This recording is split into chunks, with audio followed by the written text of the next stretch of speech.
Los latinos somos un popurrí, somos negros, somos indios, somos blancos, pero también somos de descendencia asiática. Mírenme, look around, it won't be hard to find us bailando, cantando, en las iglesias, en los negocios, en español y en inglés. These are the important stories that may not have been taught in school, but I'm about to educate you, so sit down, check it. My people have traversed through rocky lands, cloudy skies, angry seas, exclusionary acts across the country. To be here sin pena, sin vergüenza, con orgullo de progresar en las Américas. Y también tenemos mucho sabor, as I call it, that salvaje mindset, that dopeness. We've outlived hate, oppressive ideologies and regimes. We've thrived despite the obstacles and doubters. Wherever we may be, there is a Barrio Chino. When you see us, come in, have a seat, let's eat, let's talk. We feel just as comfortable breaking bread over un churrasco o un chow mein. Mi nombre es Armando.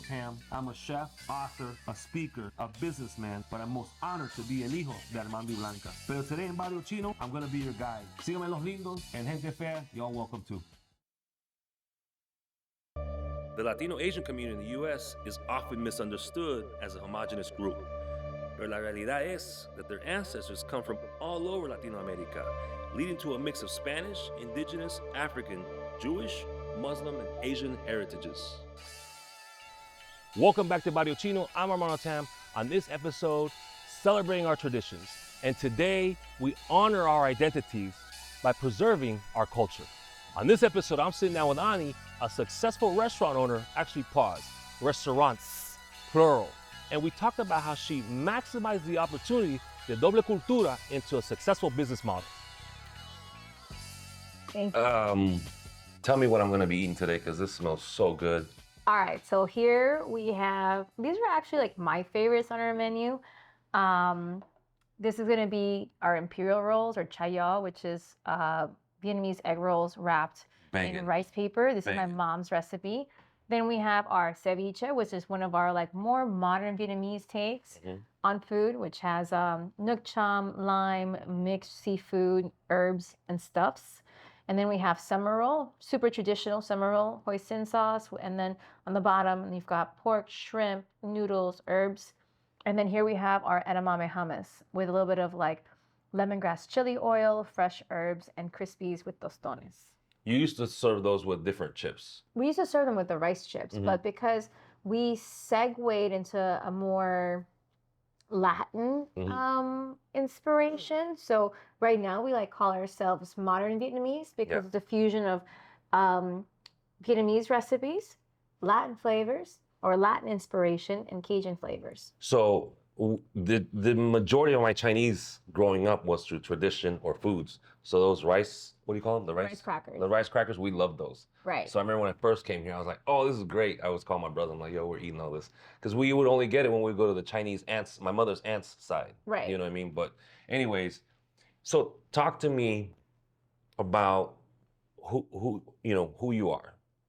Mom and dad, ¿a dónde naciste? I was going to say that's a loaded question. Yeah. Well, I'm going to start eating. Start eating. Okay, so I'll start with, first of all. I'm like the white guy in the Joy Luck Club? Totally. You just fucked it up already. All right. You didn't even put a dent in a plate. Yeah, well, a little bit of lettuce, a little bit of mint, and then you dip. Got it. Joy Luck Club sequel. All right. I think you got 2 leaves there, Bobby. So go ahead. So I am half German, half Vietnamese, and I was born and raised in Puerto Rico. So I lived in Puerto Rico until I was 14 years old. So obviously we're Cesar and I going around Asian Latinidad. Like for me, grandparents, Chinese, Nicaragüense, and who I am today. You're unique because you were born in Puerto Rico, Vietnamese and German. But your Latinidad is nacida en Puerto Rico, right? So how was it growing up? Talk to us about that in your household. So I had a little bit of everything. You know, I'm super blessed because my father is also in the hospitality industry. So back in the day, if you worked in a hotel as a high-ranking exec, you would live in the hotel as well. So I was exposed to so many different types of people. So I grew up European. I grew up being Latin. I was spoken to in Spanish, in French, in English. Feeling like I'm Puerto Rican has everything to do with being born, being born and raised in Puerto Rico, in San Juan, going to school, being surrounded by all of these kids who were also multicultural, by the way. Oh, really? Absolutely. I mean, we had people. I grew up with like Chinese Puerto Ricans, Jewish Puerto Ricans, a huge Jewish community in San Juan also. And my whole thing was, okay, wake up, go play volleyball, go play tennis, go rollerblade. Your first language was Spanish. My first language was actually French. Really? Wow. I know, but that has to do with my parents, because my mom spoke to me in French. But I went to school. I was surrounded by Spanish speaking all of the time. We were always playing volleyball. We were always rollerblading. Everyone, it was normal. What I did was normal. It was a very typical Latin, typical Puerto Rican upbringing in San Juan. When you say typical, give me that. Nochebuena, tell me the foods that you eat at the house about that. So for Nochebuena, like it was still very traditional German, but like we would still always have a Christmas party. And the Christmas party was, we would have the pernil on the spit, and like somebody would be spinning it, and then we had pasteles, and we had music, we had a live band, and it was always very festive. My mom would make coquito. My mom is Vietnamese and makes the best Puerto Rican food you ever Really? had. Oh, Oh my God. Arroz con pollo, asopao, bacalaíto. Like she really she's a great cook. You didn't grow up thinking, hey, we look different than the Puerto Ricans. No. Interesting. At all. I didn't grow up thinking that way at all. And no stretch of the imagination. Because, case in point, the kid growing up next to me, the other Asian kid in the class, his name was Carrie Chung. Carrie Chung. Okay? Yeah. He looks like a Carrie Chung. Pero habla como un puertorriqueño. Yeah. Yeah. He was born there. He was raised there. The other girl next to me that I played volleyball with, her name was Sandy Torres. She was green-eyed, blonde-haired, like super tall. Like I had no reason to question why I felt Puerto Rican. I had no reason to, and on top of it all, like people would ask me, oh, like what's your background? And I'm like, I'm this and I'm that. And they're like, chinita, no importa, boricua. Yeah. Borichini, estás bien. Yeah. So did your mom also cook Vietnamese dishes? Yes, Okay. absolutely. This is one of them, actually. That's actually one of my favorites, like from day one here. Yep. So 14 years, then you move to where? Manhattan. And what was that? Another job transfer for your dad? That was, yes, my dad went from Puerto Rico. He went to Manhattan, and I ended up going to this really great, prestigious private high school. And in that process, it was also, well, actually, between going to school and getting there, I ended up having a pit stop at some tennis camp.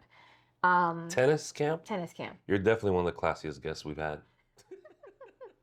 Well, tennis camp. Hey, Tennis camp. we're changing the views, the narrative on Asian Latinidad. No, I played tennis competitively. I've always been an athlete. Because your father was in a high-end hospitality group company.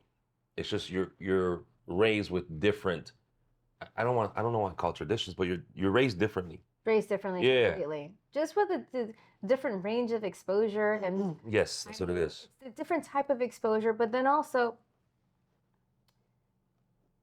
I didn't struggle growing up, no, but if we're going to segue to that, then my struggle really came from being a young entrepreneur. I had my first job when I was 11 years old, by the way. Where at? Working at my dad's hotel. Not needing to have a job, but saying, oh, well, you know what? Ma, Papa, like, this allowance, this is not enough. Like, well, if you want more money, you need to make it. So what did I do? I started working at 11 years old in the gym, folding towels and cleaning toilets. And then I would help. I think it's important that I cut you off right there. At an early age, your father said, you want more, go work. Correct.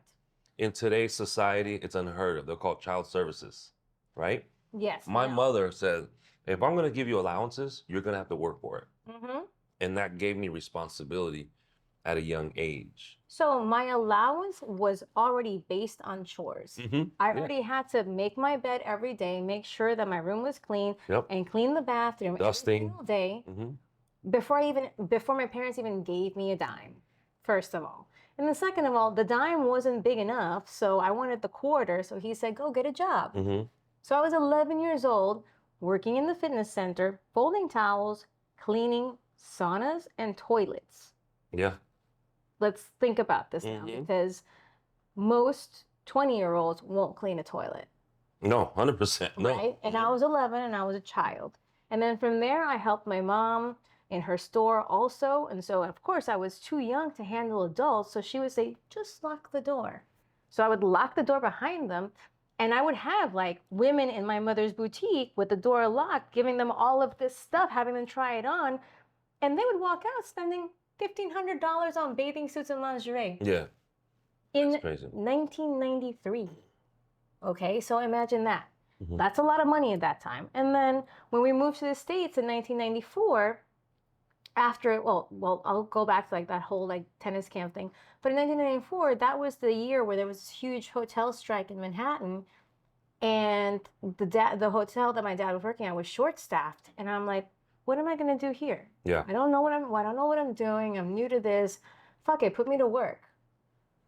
So from 1994 until 1998, I was working between 30 and 35 hours. So let's, in that time frame, you're leaving Puerto Rico. Was it hard leaving Puerto Rico? It was terrible leaving Puerto Rico. You're jumping, you're jumping. Terrible. It was such a clash of cultures, of people. The speed in Manhattan that first year for me was really, really rough. Yep. The people that Why was it rough? The people themselves are rough. They're just an aggressive type. Like in Puerto Rico, San Juan, like people are just generous. Puerto Ricans are beautiful people because they're so generous and warm and giving and like bondadoso. I don't even know how to describe that in English because it's not just generous. No need to. We got a Spanish audience. La gente son bondadosa. Yeah. You know, and they find you on the street and they bring you into their home, like as if it was nothing. Yeah. So it was a culture shock coming here. It was a culture shock coming here. And then after that, being told that I was certain things without feeling them was a problem. Give me specifics.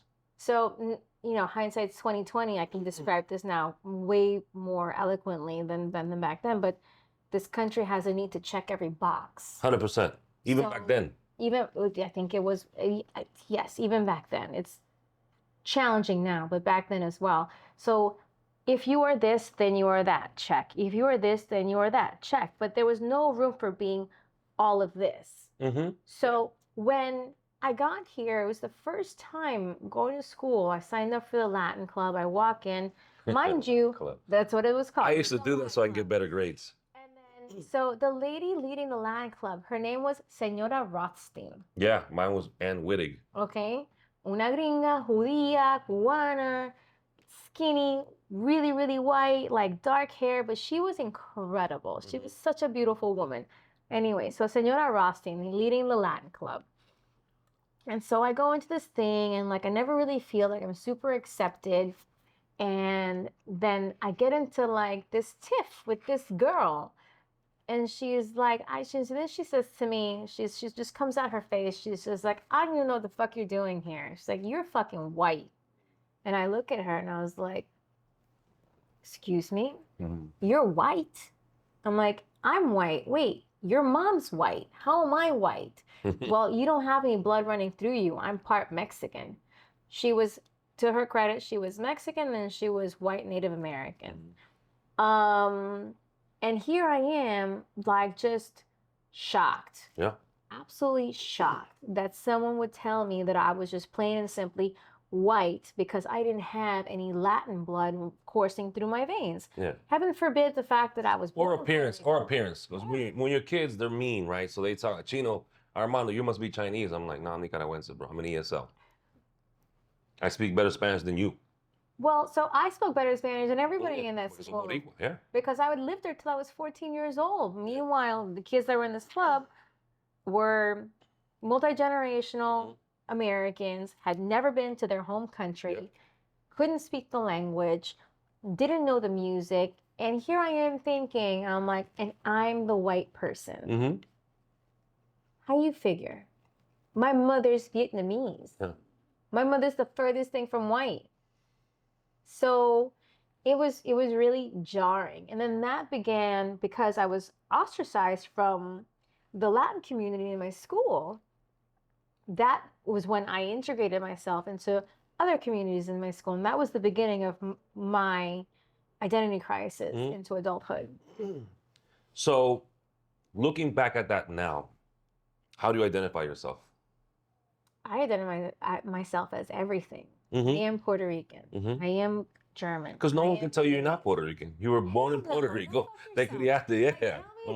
Tell me I'm not Puerto Rican to my face. I Yeah. dare you 3 times. Yeah, no, 100%. You know, like I was born there. I lived there till I was 14. I feel it in my veins. It's Yeah. coursing through my body. I don't think it's right for people to tell you or even myself when they see, oh, vos sos chino. I'm like, yeah, chino nicaragüense. Born in Nobody. Nicaragua. Yeah, and I was like, I didn't become a citizen until like 6 years ago. So when you do have ignorance. Not everybody's ignorant, but you do Yeah. have some ignorance. People have, hey, ese chino. I'm like, well, you don't speak Spanish. You don't have connection to your culture the way I did. I was literally a permanent resident almost all my life. Right. Pero eso es la ignorancia que siempre va a existir. And I always tell people, La gente está mal. La gente No. está mal. Y les you sound Puerto Rican. ¿Verdad? But I'm saying we can't change society's ignorance because it's going to continue to grow. With social media, everyone got a mic. Pero sí podemos controlar cómo nosotros vamos a reaccionar. Of course. Because it hasn't changed. So now, you went to New York. How'd you end up in Miami? I came to Miami to go to architecture school. Okay, so once again, classy. I don't know what I was doing at your age, but Miami is different than New York. Was it different? My God. ¿En cómo? They embraced you? No, tampoco. Oh, tampoco? Man, you had a rough transition. Tampoco. Like, well, I don't know if they didn't embrace me, but I didn't embrace it. Ah, okay. Were you more of a rebel at that point? I've always been a rebel. Before you go into your Miami transition, family parties now that you're here, family gatherings, what kind of food are you eating? Gosh, we eat a little bit of everything. I'm not even gonna lie. Yeah, no. Because, Hold on. definitely- So what's in that ceviche? Oh, the ceviche is not your classic ceviche. It's not. It's good. It's not a limey-based ceviche. It's milk. Tangy. It's tangy, yeah. It's got fish sauce, lime juice, ginger, lemongrass, a little bit of garlic. And Great. then in terms of like texture, we've got shrimp, scallop, octopus, crispy onion, and a little bit of herbs in there as well. Amazing, light, good to go. Super light, not overly tart. And so this is where the Vietnamese Latin Mhm. comes into play. 100%, the combination, because don't use the word fusion. Fusion to me is the ignorant people trying to combine flavors because they went on a fucking vacation. But people never realize that Vietnam and Latin America are on the same lines of latitude. Really? Yeah. Besides height difference? This geographical on a globe. I'm good with that. So that means that because of those lines of latitude, that means that there's a lot of crossover of Yeah. ingredients. So anything that's grown in Vietnam is more than likely grown in Colombia. Oh, I've always said that. Eat with your eyes closed, and you're gonna taste flavors, even and we know. have more. Yeah, exactly. You don't even know. It's when you come to America that they try to check the box, put you The in a box, box. that box situation is like, I understand demographic studies, but that box situation creates more problems than necessary. And those people creating those boxes are not of the culture. No. Son los blanquitos saying, "Ay, hay que identificar quiénes son estos Yeah. para ver cómo le hablamos, where they go." Right? There's no Puerto Rican dude telling, oh, check the box, check the box. Yeah, well, every time I used to apply for a driver's test or any test, it's like, check a box. I'm like, man, Hispanic, Asian. And then they stopped doing it for a while. And so I was like, what do I check? Because Other. Armando, yeah, and then we're other, right? I always check other, Other are the, which is bullshit. yeah, other are like when my cousins date white guys. I'm like, you're the other. So like we do, okay, vengan los Tams, vengan los Mendieta, vengan los Vázquez, right, for the pictures. And then I'm like, then they date the white guys. I'm like, all right, others. We used to mess with them. Shout out to Gordon, all the cool whites, and Monica, cool Indian that my cousin married. But so Miami wasn't even better for Funny you? how there's no box for Hindu considering the population. Oh yeah, again, it's because it's un blanquito que está diseñando las cajas, right? So Miami wasn't an easier transition. You like Miami, you can live in Miami and not speak A English lick of English. y tener tanto You'll be éxito. fine. Yeah? For me, no, I mean, like, I came here to go to school. I don't think that I wasn't able to settle in and gravitate to the Miami vibe because of how I grew up being in New York. You know, being in New York in your very formative years, like from 13, because my dad left us a year early. So from 13 to 18, being in New York, growing up super fast, growing up in a very, very different environment. And all of a sudden, you're thrust into this tropical environment where it really has its own rules. It's its own thing. It didn't sit well with me. I guess maybe that's like the German aspect of me where like I operate in boxes as opposed to circles. I'm just meticulous like that. I think there's some subtle differences in that because, for example, me, a Chinese Nicaraguan, yeah, vamos a tener the steamed cellophane noodles, right? That's what my abuelitos brought. So my tias, they cooked that. Mi tía Chayo, Mama Tia. But then we have my mom, straight Nicaragüense. You know, always the traditional dishes de Nicaragua, para Nochebuena, Navidad, whatever.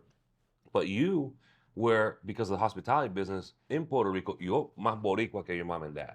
For sure. You see?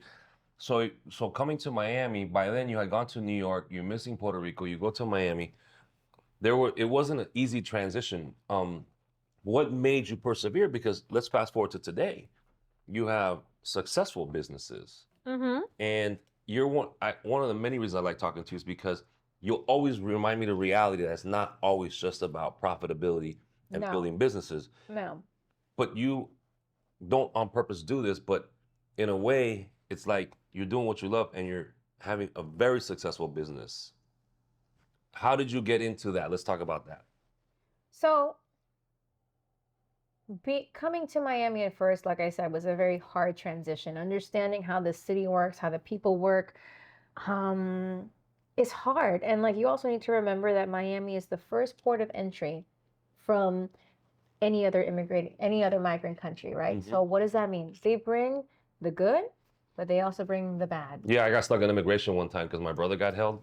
And so I had to go in there and like, yo, bro, I mean, we'll edit my brother part. I love him.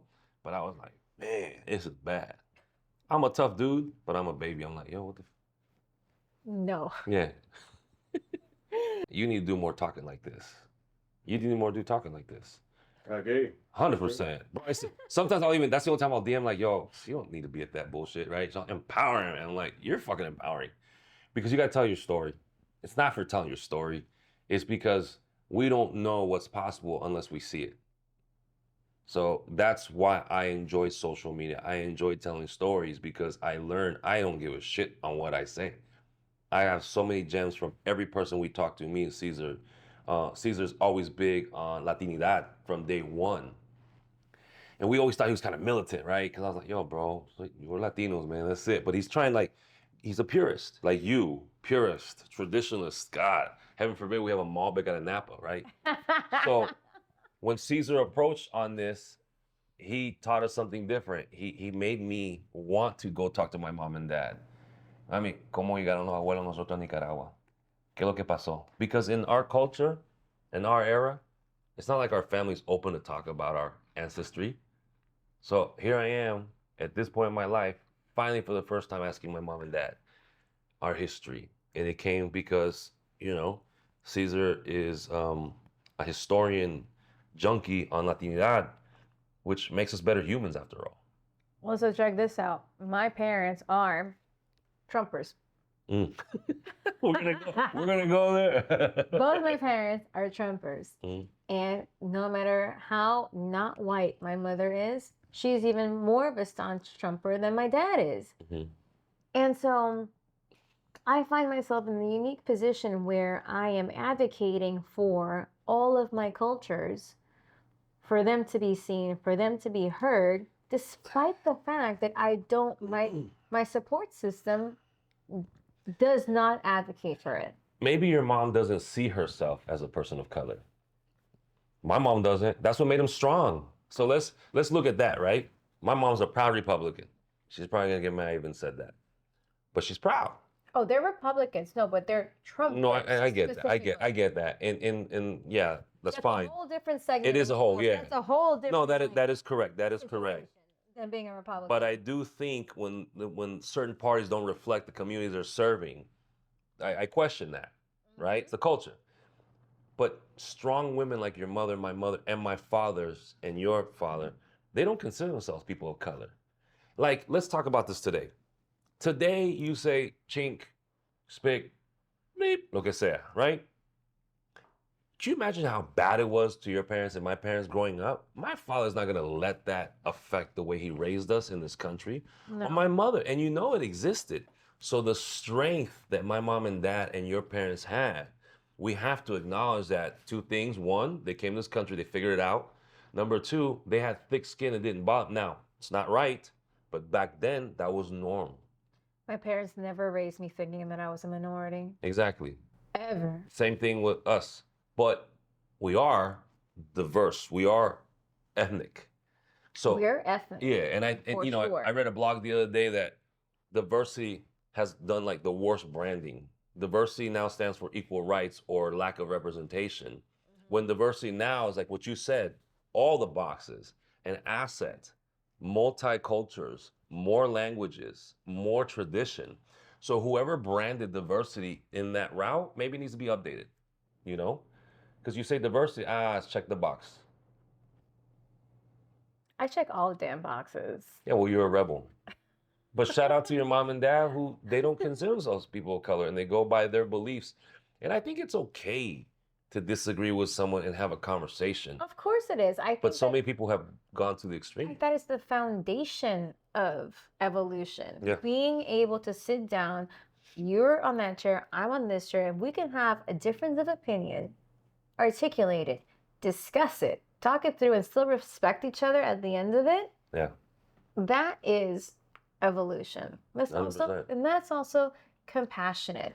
Okay, no one's talking about guns. No one's talking about blowing people up. No one's talking about it is just about understanding how two people feel about a certain situation.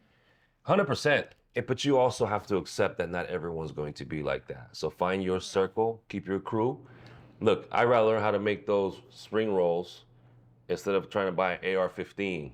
I'll teach you. America.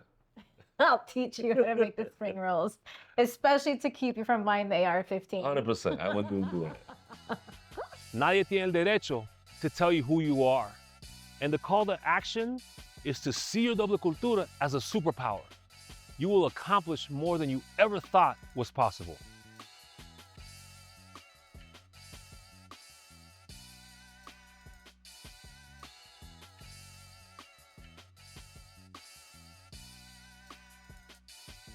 First of all, I'd like to take this opportunity to thank Tito, longtime friend of mine, and the team from Barrio Chino. I think this is such an exciting opportunity to be able to showcase the many facets of Latin culture. So many times people think about it as a monoculture, but they forget that being Latino means that it's a blend of, African roots, Spanish roots, indigenous, and now Asian. That tells my story. And I think it's wonderful because as an entrepreneur, someone who identifies as being Latina, who has Asian roots as well, to be able to showcase that and to know that my story is not the only story, it's an honor. It's truly an honor. On top of it all, people love a story. This is about entrepreneurs, their stories, what they're doing, how they came through it. And so people connect with stories. So between consumers and businesses, if you're connecting the story, you're building community. And I think it's a win-win at that point.